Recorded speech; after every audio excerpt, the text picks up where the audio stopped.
Being a hitman is a serious business, and the really good ones, like Agent 47, are able to maintain a cold, dispassionate demeanor throughout their missions, killing with ruthless efficiency and emotional detachment. At least that's the idea. Sometimes Agent 47 takes just a little bit too much joy in his job, pulling off kills that are gruesome, involve elaborate costumes, or are simply designed to maximize his target's terror, like a much more stylish Jason Voorhees. Hey, what are you? With that in mind, here are 7 of the most over-the-top hitman kills that are straight out of a horror movie. Enjoy! Good evening, 47. Your primary target is at the book reading in the Sapienza Church, across the Marina Square. It is invitation only, so you will need to acquire one, or find another way to infiltrate. Hitman's bonus Patient Zero campaign added some new targets to the Hitman 1 levels, including Craig Black, the titular author in the Sapienza-based mission of the same name. Black is the author of the spooky Cassandra Snow novels, a series of books that are hugely successful, and I mean, from this reading, you can see why. Constantine pushed in front of me to distract their dead eyes from my living aura, and I cried out to him not to. But he was too brave to hear me, and flew at them. Now, there are plenty of opportunities to kill Black in normal, boring, hired assassin ways, but if you prefer to go full Blumhouse on this thing, you can dress up as a serial killer and stab him to death with a pen. This version of Sapienza is crawling with Black's fans, including this one, who is dressed as a character from the books. You know which one he signed? Book 4. So suck it. Suck it! Sidebar, presumably this contract was taken out by the producers of the Scream films, who want Black dead for copyright infringement. Once properly attired, all that remains is for you to wait for a break in the book reading and then silence Black for good, because truly, the pen is mightier than— oh god, it went right in his eye! Oh, I think I'm gonna be sick. Kill confirmed. Craig Black has been eliminated. According to the medical journal, Caruso suffered a breakdown last year. He claims to have found his mother's favorite record playing in the empty dining hall and seen her chairlift move by itself. Upon hearing the service bell ring in Isabella's old bedroom, Caruso entered alone and was later found unconscious by his staff. He claims to have no recollection of what he witnessed inside. Now that is interesting. Silvio Caruso, the target in Sapienza's World of Tomorrow mission, is in what could be charitably described as a fragile mental state. That's due to the recent death of his overbearing mother, which has hit him pretty hard. I mean, he killed her, sure, but still, dude is cut up about it. All right. I did it. I did it. Are you happy now? So you'd have to be some kind of monster to concoct an elaborate scheme to murder Caruso based around convincing him that his dead mother's spirit had returned to haunt him to death. Mother's favorite record? How is this possible? Or, I guess, Agent 47, who can do just that by playing a gramophone record of Mrs. Caruso's favourite song before setting her old stairlift going. Stay calm. Face your fears. This is not like last time. And then finally ringing the bell in her bedroom, sending a panicky Silvio running to the room alone to confront his mother's angry ghost. Stay out here. I need to go in alone. Sir, if you'd only tell me what... Didn't you hear? That was her sick bell, just like last time. At which point, you can jump out of a box and stab him with an amputation knife. Is anyone in here? No!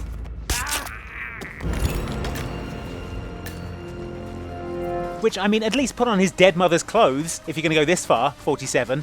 Not even an option. Unbelievable. I have the star of the Prague Philharmonic on stage, ready to play a blindfolded rendition of Schubert's Ave Maria on the harp, for God's sake. And you're telling me that you lost the sodding dagger? I'm really sorry, ma'am. My team received no notification. You sure they didn't give you a crate number? They did not give me a crate number. I was told you people would have it under control. The Ark Society, whose annual billionaire prepper event you're infiltrating in Hitman 2's Isle of Scale level, are already pretty creepy, what with their whole eyes wide shut vibe and spooky headgear. Maximum creepy, however, has to go to the ceremonial burial attire that they've laid out for Janus, the Society's founder, who recently died peacefully at his home. As old Trotsky said, just as a lamp... Finally, an end to Janus. Semi-peacefully at his home. Anyway, if you want, you can snag this ultra creepy getup for yourself, complete with old man mask, flowing robe, and it has to be said, adorable little shoes. Now, it would be a waste to not commit a horrible murder while dressed this spookily, and so you can also take Janus's place at his own funeral, lying down in the casket and whispering to the fortunately blindfolded harpist that the ceremony is ready to start. We're all set. Cue the music. Now you're able to kill Zoe Washington in truly one of the most terrifying ways possible, by taking the place of a dead man and then sitting up and stabbing her with a ceremonial burial dagger mid-gloat. So long, mastermind.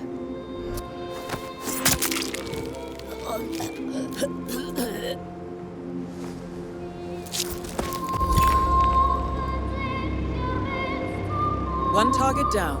Nice work, 47. You seem remarkably okay with this, Diana. I'd say this is probably the point to maybe step in and have a word. Council's still in session? No, they've called a recess. Sophia Washington wants them to pass some kind of motion, but one of the council members is fighting her tooth and nail. Huh. Wouldn't happen to be Jebediah Block, the coal baron, would it? Yeah, how do you know?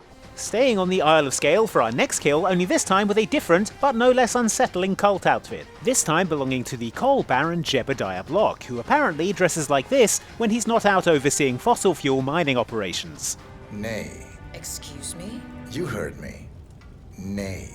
Dressing as Block and acting like a disruptive jackass at the big Doomsday cult meeting gets you a private audience with Zoe Washington's sister Sophia, which takes place in the foreboding tower of the castle at the highest point of the island. So, are you gonna tell me what the hell you're playing at? Because she's a Hitman target, Sophia will dismiss all her guards so that she can give you a bollocking in private, and then, honestly asking for trouble, she'll go over and start inspecting the open Iron Maiden she keeps in her office. We know about Montana. The mine collapse in 2015. It would be a shame if the American public got wind of your somewhat creative approach to safety regulations. It's at this point that even Michael Myers might worry he's being set up, as it's all a bit easy. Not 47 though, who will happily stride over in his spooky costume, boot Sophia into the Iron Maiden, and then slam the door. No! One target down. Nice work, 47. Oh great, now there's blood all over the kill switch detonator. I hope I don't accidentally press it while I'm wiping that off. A remote trigger. Must be a kill switch. No! 47, that was our only lead on the partners. Abort mission. Oh man, what did I say? I don't understand where the father is gone. Have you seen him? No, it's very strange. He's never acted like this before. But we need to find him. People are waiting for confession and... Maybe it's Abiyati? What do you mean? He's looking for him too. And I heard rumors that they have history between them. Oh, that doesn't sound good. We need to find him. He needs to do his work. God's work. One thing serial killers in slasher movies love to do is leave their victims in horrifying poses for people to find later, for maximum scariness.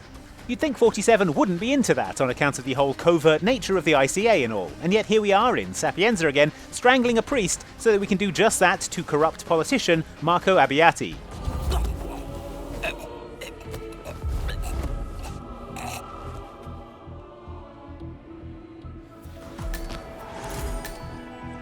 Once dressed in his holy attire, 47 can then take a fake confession for Abbiati, at which point he will suggest meeting on the roof to discuss further cooperation between his corrupt political organization and the church. Well, maybe join me on the roof where we can talk a bit more privately about how we can scratch each other's backs.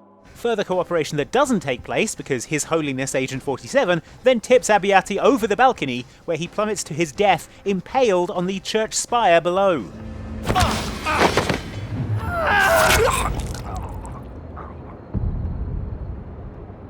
Where he will remain for as long as you are still in the level, just on display for everyone to see.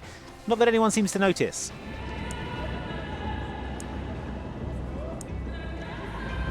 Will be interesting to see how this affects his polling. Boy, am I glad to be out of that office. It feels like a damn rainforest. Isn't there an AC unit in there? Yeah, Knox wants it like that. He has this issue with his left eye. You know, the one that got burnt in the accident way back. Apparently it dries out in low humidity or something, so anyone messes with the AC, Knox gets real cranky. Like, you're fired, kind of cranky, you know what I mean? Yeah, got it. Not ignoring good old-fashioned body horror, Hitman 2's Miami level includes a kill where you can make one of the targets, Robert Knox, put deadly poison in his own eyes. Knox, it seems, suffers from an eye condition where his eyes start to itch painfully if the climate he's in gets too dry. Like, say, for example, if someone were to fiddle with the air conditioning controls in his office. Now Knox will go off in search of his soothing eye drops, but the joke's on him because Agent 47 has poisoned them. Are those eye drops, 47?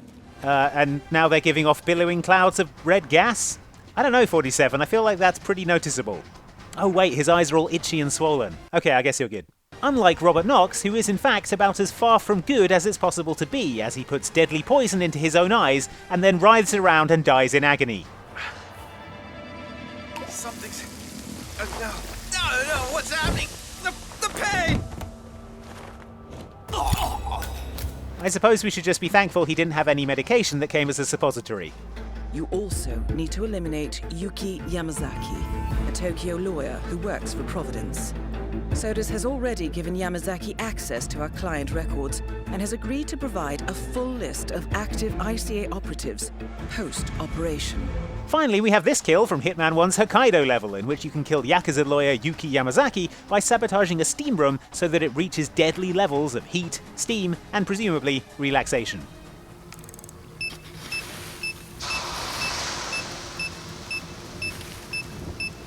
That's not what makes this kill so horrifying, however. What makes this kill so horrifying is that once 47 bars the door so that Yamazaki can't escape, he then appears at the window so that he can maintain eye contact with her as she loses consciousness, which, I don't know, doesn't seem strictly necessary, 47? Hey, what are you... open this door! Are you insane? Let me out, right? Now let me out! No. Ah well, at least he's enjoying himself. So, those were some Hitman kills from the new Hitman trilogy, which have us slightly worried that 47 is enjoying his work a little bit too much. Did we miss your favourite horror movie kill? Let us know in the comments, and remember to like, subscribe, and hit the bell icon for lots more Hitman from Outside Xbox. Thanks for watching.